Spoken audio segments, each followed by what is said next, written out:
আসসালামু আলাইকুম। শিক্ষার্থীরা, আশা করি সবাই ভালো আছো। তো আজকের ক্লাসটি হবে আমাদের কার্টেসীয় স্থানাঙ্ক আর পোলার স্থানাঙ্ক নিয়ে। কার্টেসীয় স্থানাঙ্ক আর হচ্ছে গিয়া পোলার স্থানাঙ্ক নিয়ে।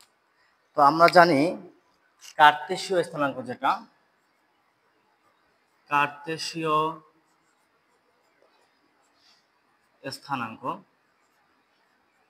সেটার নাম হচ্ছে গিয়া এক্স আর ওয়াই। ঠিক আছে, এই এক্স আর ওয়াই এর আমার হচ্ছে গিয়া সূত্র আছে। আমি এক্স সমান লিখতে পারবো আর cos থিটা, ওয়াই সমান লিখতে পারবো আর sin থিটা। এই দুইটা সূত্র তোমাদের মনে রাখতে হবে। আর হচ্ছে পোলার স্থানাঙ্ক, পোলার স্থানাঙ্ক, পোলার স্থানাঙ্ক এটাকে প্রকাশ করা হয় আর কমা থিটা, অর্থাৎ আর আর থিটা দ্বারা। ঠিক আছে, তো আর এর একটা সূত্র আছে এখানে। আর এর সূত্র হচ্ছে √s² প্লাস ওয়াই স্কয়ার। আর থিটা সমান আমরা লিখতে পারবো tan inverse Y by X, এটা হবে মডুলাস। ঠিক আছে, তো এটার আর একটু বিস্তারিত পড়াশোনা আছে, আমরা এখনই পড়বো এটা। তো আপাতত এতটুকু খাতা লিখে রাখো। কার্টেসীয় স্থানাঙ্ক এক্স ওয়াই, এক্স সমান লেখা যাবে আর কস থিটা, ওয়াই সমান লেখা যাবে আর সাইন থিটা। পোলার স্থানাঙ্ক হচ্ছে আর থিটা, আর সমান লেখা যাবে √s² প্লাস ওয়াই স্কয়ার, আর থিটা সমান লেখা যাবে tan inverse Y by X. এখন গত ক্লাসে আমি চতুর্ভাগ সম্পর্কে মোটামুটি ধারণা দিয়েছিলাম। তো আজকে আবার যদি আমি চতুর্ভাগ সম্পর্কে একটু আলোচনা করে দেই। যেমন আমি যদি চারটা বিন্দু লিখি, চারটা বিন্দু আমি যে যদি লিখি যে 2, আরটা লিখে যদি 4, আরটা যদি লিখি যে -2 4, আরটা যদি লিখি যে 2 -4, আরটা যদি লিখি -2 আর হচ্ছে -4। এখন দেখো 2 আর 4 আমি জানি চতুর্ভাগের ক্ষেত্রে, চতুর্ভাগের ক্ষেত্রে এটা আমার x অক্ষ, এটা x প্রাইম অক্ষ, এটা y, এটা y প্রাইম। অর্থাৎ এই যে মানগুলা, এই যে বিন্দুগুলা, এটা প্রথমটা হচ্ছে x এর মান, পরেরটা y মান, প্রথমটা x এর মান, পরেরটা y মান। প্রথমটাকে বলা হয় ভুজ, পরেরটাকে বলা হয় কুটি। তাহলে আমরা যদি ধনাত্মক হয় তাহলে x অক্ষে ধনাত্মক এদিকে, x অক্ষে ঋণাত্মক এদিকে, y অক্ষে ধনাত্মক উপরে, y অক্ষে ঋণাত্মক নিচে। তো আমি যদি এই প্রথমটা x অক্ষের মান কেমন ধনাত্মক, তাহলে আমি ছক কাগজে এখান থেকে আমি 2 ঘর যাব। তারপর কি 4 আমার ধনাত্মক, তাহলে আমি ছক কাগজের y এর দিকে 4 ঘর যাব। এখানে আমার হবে, তাহলে এখানে আমার যদি আমি ধরি যে p সমান সমান কি xy, এই xy মান কত আমার 2 আর 3। তাহলে আমি এখন কি করব, এদিকে যায়া এদিক থেকে একটা লম্ব টানবো, আর এটার সাথে এই লম্বর যদি শীর্ষবিন্দু আমি মিলাই দিই তাহলে এখানে একটা কি তৈরি হয়, কোণ তৈরি হয়। এই থিটার মান আমাকে বের করতে হবে। যে আমি থিটা সমান tan inverse y by x লিখছিলাম, এই থিটাটা বের করতে হবে। তো এটা ক্ষেত্রে গেল, এটা আমার যদি -2 হয় তাহলে এই যে মাইনাস কি, প্রথমটা x অক্ষের দিকে মাইনাস, তাহলে আমার পিছন দিকে আসবে 1 ঘর 2 ঘর, আবার 4 কি প্লাস আছে, উপরের দিকে যাবে, তাহলে এখানে ধরি আমি 4। তাহলে এখানে যদি আমি এখানে লম্বটা নিই, আবার এখানে একটা এই ভূমির সাথে এই অতিভুজের একটা কি তৈরি হবে, কোণ তৈরি হবে, থিটা কোণ। তাহলে এটা হবে কি -2 4। পরে আবার যদি আমি 2 আর -4 বলি, তাহলে 2 কি ধনাত্মক দিকে, তাহলে 2 ধনাত্মক দিকে, আর 4 কি ঋণাত্মক, এর জন্য কোথায় আসবে 1 2 3 4 এখানে আসবে। তাহলে এখানে p সমান সমান কি হবে, যে 2 -4 হবে। তাহলে এখানে যদি আমি লম্বা এঁকে দেই, এখানে অতিভুজ এঁকে দিই, তাহলে এখানে একটা থিটা তৈরি হবে। এই থিটার মানটা আমার বের করতে হবে। আবার যদি হয় -2 -4, তাহলে মাইনাস কোথায়, x অক্ষ মাইনাস, তাহলে পিছন দিকে 2 ঘর। আবার -4 আছে ঋণাত্মক, তাহলে উপরে যাবে না নিচে যাবে, অবশ্যই নিচে যাবে, কেন ঋণাত্মক, এটা -4 ঋণাত্মক। তাহলে 1 2 3 4 এই পর্যন্ত আসবে। তাহলে তখন আবার আমি এখান থেকে একটা কোণ পাবো ভূমির সাথে। কোণ সবসময় ভূমির সাথে হবে, এটা ভূমি, সবসময় ভূমি। দেখো যতগুলো কোণ হয়েছে ভূমির সাথে হয়েছে। তো এতটুকু যদি বুঝতে পারো তাহলে হবে। এখন এই যে প্রথম চতুর্ভাগ, এই যে প্রথম চতুর্ভাগ, প্রথম চতুর্ভাগের ক্ষেত্রে আমি এখানে লিখবো যে প্রথম চতুর্ভাগের ক্ষেত্রে, প্রথম চতুর্ভাগে, প্রথম চতুর্ভাগে থিটা হবে tan inverse y by x। এটা আপাতত একটু বুঝে রাখো, আমি এটা দিয়ে অঙ্ক করবো তখন আরো ক্লিয়ারলি হবে। যদি আমি বলি দ্বিতীয় চতুর্ভাগে, তাহলে দ্বিতীয় চতুর্ভাগে এটা আমি বলছি সবসময় কিন্তু কোনটা কোথায় হবে, এই এক্স অক্ষের সাথে হবে। দেখছো এক্স অক্ষের সাথে সবগুলা।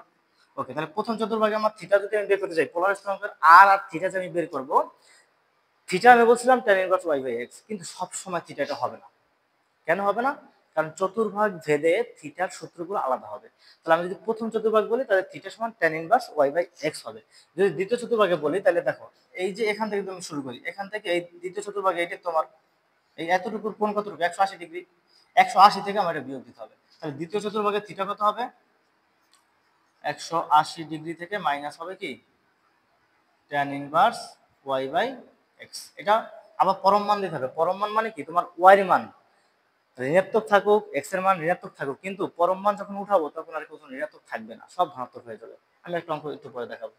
আবার যদি তৃতীয় চতুর্ভাগে বলি, তৃতীয় চতুর্ভাগে থিটা কত হবে? তাহলে তৃতীয় চতুর্ভাগে আমার এখানে কিন্তু দেখো 180 ডিগ্রি, x অক্ষের সাথে 180 আছে, তাহলে তৃতীয় চতুর্ভাগ এখানে, তাহলে আমি 180 থেকে কি করব, যোগ করবো। এবার এটা দ্বিতীয় চতুর্ভাগে কিন্তু 180 থেকে বিয়োগ করছে, তাহলে দ্বিতীয় চতুর্ভাগে এই যে এখান থেকে এইটার মধ্যে থাকবে, এই জন্য আমি কি করবো, 180 থেকে বিয়োগ করে রাখবো, অর্থাৎ এটার ভিতরে রাখবো।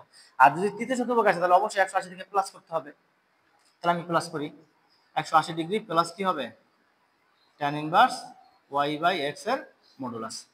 এখন আমি যদি চতুর্থ চতুর্ভাগের কথা বলি, চতুর্থ চতুর্ভাগের আমি 270 থেকে প্লাস করতে পারবো না, কারণ এটা কিন্তু y অক্ষ, y অক্ষ কখনোই আমি ধরতে পারবো না, আমি সবসময় কি থেকে নেব, x অক্ষ। তাহলে এটা যখন ঘুরে আসবে তখন কি হবে, 360 হবে। তাহলে 360 থেকে আমি বিয়োগ করে রাখি tan inverse y by x, তাহলে তোমার চতুর্থ চতুর্ভাগে পড়ে। ওকে, তাহলে চতুর্থ চতুর্ভাগে থিটা হবে কত, 360 থেকে মাইনাস হবে কি tan inverse y by x। আশা করি এটা বুঝতে পারছো। এটা একটু তোমরা খাতা তুলে নিতে পারো, প্রথম চতুর্ভাগে থিটা এটা, দ্বিতীয় চতুর্ভাগে থিটা এটা, তৃতীয় চতুর্ভাগে এটা, আর চতুর্থ চতুর্ভাগে এটা। আশা করি এটা বুঝতে পেরেছো, এবং এটা একটু খাতা তুলে রাখো।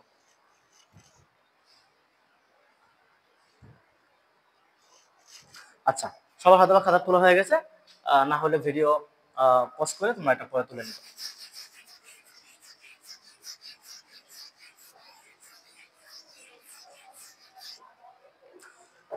আচ্ছা, আমি যেটা বলছিলাম যে ওই যে পরমাণুর ভিতরে এক্স ওয়াই, প্রথমে আমি চতুর্ভাগ আঁকবো ওই যে এক্স এর মান আর ওয়াই মান নিয়ে, পরে আমি যখন থিটা মান বের করবো তখন আমার ওখানে ঋণাত্মক চিহ্ন রাখবো না, পরমাণু ওখানে ধনাত্মক চিহ্ন নিয়ে দেবো সবগুলো, ঠিক আছে?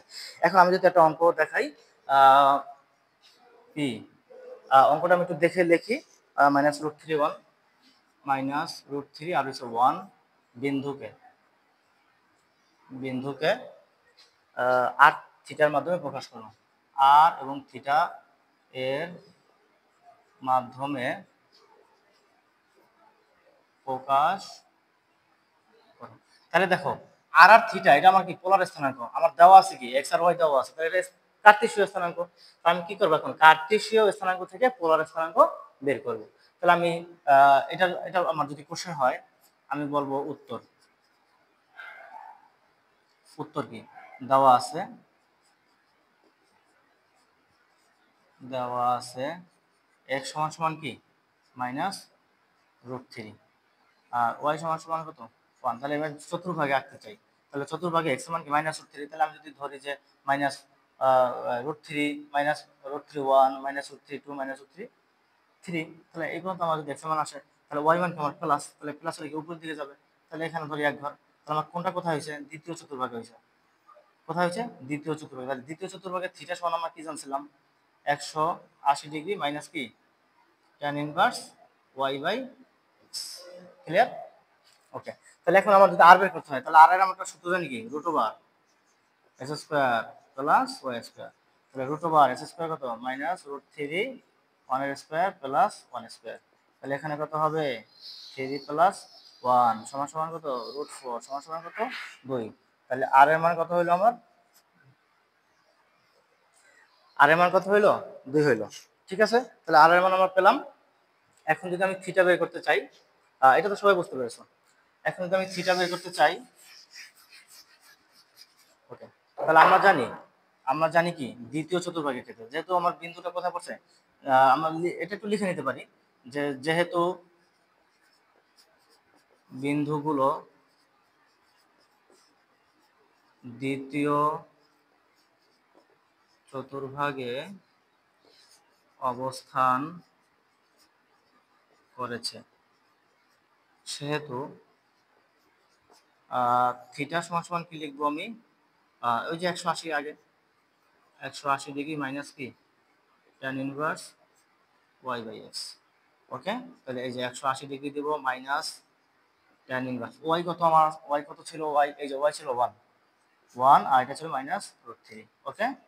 আচ্ছা তাহলে আমি বলছিলাম এটা একটা পরম মান, হ্যাঁ মডুলাস বলা হয় ইংরেজিতে, বাংলায় পরম মান যদি আমি উঠে দিতে চাই তাহলে ভিতরে ঋণাত্মক থাকুক আর ধনাত্মক সব ধনাত্মক হয়ে যাবে। তাহলে আমি এখানে কি দিব 1/√3। এখন তুমি যদি ক্যালকুলেশন করো তাহলে tan ইনভার্স 1/√3 এর মান বের হবে 30 ডিগ্রি, অর্থাৎ 1/√3 tan 30 ডিগ্রি মান। তাহলে 180 থেকে যদি আমি 30 ডিগ্রি বের করতে বিয়োগ দিই তাহলে হবে 150 ডিগ্রি। তাহলে কিসের মান বের হলো আমার থিটার মান বের হলো, অর্থাৎ এই যে এতটুকুর মান এই এতটুকুর মান হচ্ছে আমার 150 ডিগ্রি। ঠিক আছে, অর্থাৎ থিটার মান আমার 150 ডিগ্রি বের হয়েছে। তাহলে আমি আরো বের করতে পারছি, আমি থিটার মানও বের করতে পারছি। আশা করি তোমরা বুঝতে পেরেছো। এখন আমি যদি এটা আমি কিন্তু কার্টেসীয় স্থানাঙ্ক থেকে পোলার স্থানাঙ্ক করেছি। এখন আমার এখানে যে চতুর্ভাগে পড়ুক না কেন আমি যদি ওই সূত্রটা বসে আমি থিটা বের করতে পারবো অবশ্যই। আশা করি পারবা, যদি না পারো কমেন্ট সেকশনে জানাবো, আমি আবার করে দিব।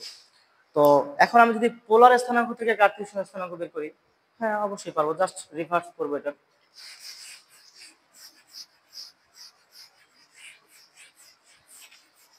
আচ্ছা আমি যদি কোশ্চেনটা লিখি যে পি সমান বা এই কোশ্চেনটাই আমি লিখি, এই কোশ্চেনটা আমি যদি লিখি যে আমার পি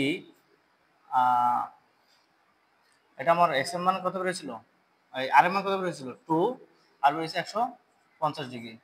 একে কার্টেসীয় স্থানাঙ্কে প্রকাশ করো, কার্টেসীয় স্থানাঙ্কে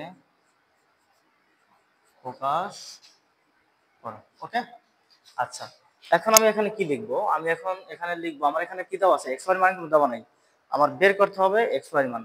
তাহলে আমার এখানে দেওয়া আছে কি আর থিটার মান দেওয়া আছে, তাহলে আমি এটা আগে লিখবো যে অ্যান্সার লিখে আমি লিখবো যে গিভেন, অর্থাৎ দেওয়া আছে যে আর সমান সমান 2 থিটা সমান সমান কত 150 ডিগ্রি।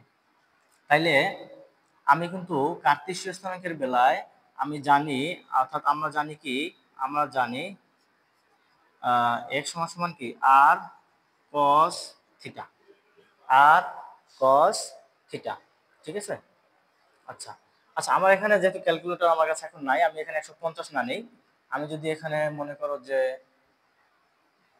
30 ডিগ্রি নেই, সমস্যা নেই। আচ্ছা তাহলে আর এর মান আমি বসাবো, এটা যদি 30 ডিগ্রি নেই ওকে, তাহলে আর এর মান আমি বসাবো 2 cos থিটার মান, cos যদি বসাই আমি 30 ডিগ্রি ওকে, তাহলে 2 আর cos 30 ডিগ্রির মান কত sin 60 ডিগ্রির মান, cos 30 এর মান কত sin 60 ডিগ্রি মান, অর্থাৎ cos 30 ডিগ্রি মান হচ্ছে কত √3/2, √3/2। তাহলে 2 2 কাটা গেলে কত থাকে আমার √3 থাকে। তাহলে আমি x এর মান কত পাইলাম √3 পাইলাম। এখন আমি যদি y মান বের করতে চাই, y সমান সমান হচ্ছে কি r sin থিটা, তাহলে r কত আমার 2, sin থিটা কত sin 30 ডিগ্রি ওকে। তাহলে 2 গুণ sin 30 ডিগ্রি মান কত হাফ, তাহলে 2 দিয়ে কাটা গেলে কত 1, তাহলে সুতরাং x আর y এর মান কত বের হলো আমার √3 আর হচ্ছে 1। তাহলে এটা হচ্ছে কি আমার পোলার স্থানাঙ্ক থেকে কার্টেসীয় স্থানাঙ্ক। আশা করি এটাও তোমরা বুঝতে পেরেছো, যদি না বুঝো আমাকে কমেন্টে জানাবে, আমি আবার করে দিব। ঠিক আছে, এটাও একটু উঠায় নাও।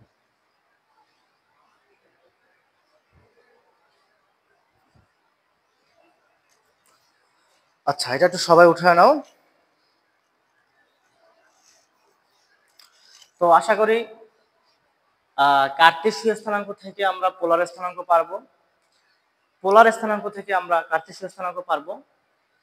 এটা আসলে একটা ইজি একটা ম্যাথ, তোমার বাসায় প্র্যাকটিস করবে ইনশাল্লাহ সবাই পারবে। তো আজকের ক্লাস এ পর্যন্ত থাকবে, নেক্সট ক্লাসের জন্য তোমরা অপেক্ষা করো, ইনশাল্লাহ পেয়ে যাবে। তো আশা করি উপকৃত হবে, তোমরা ফুল ক্লাসটা দেখে বাসায় নোট করবে, হয়ে যাবে ইনশাল্লাহ।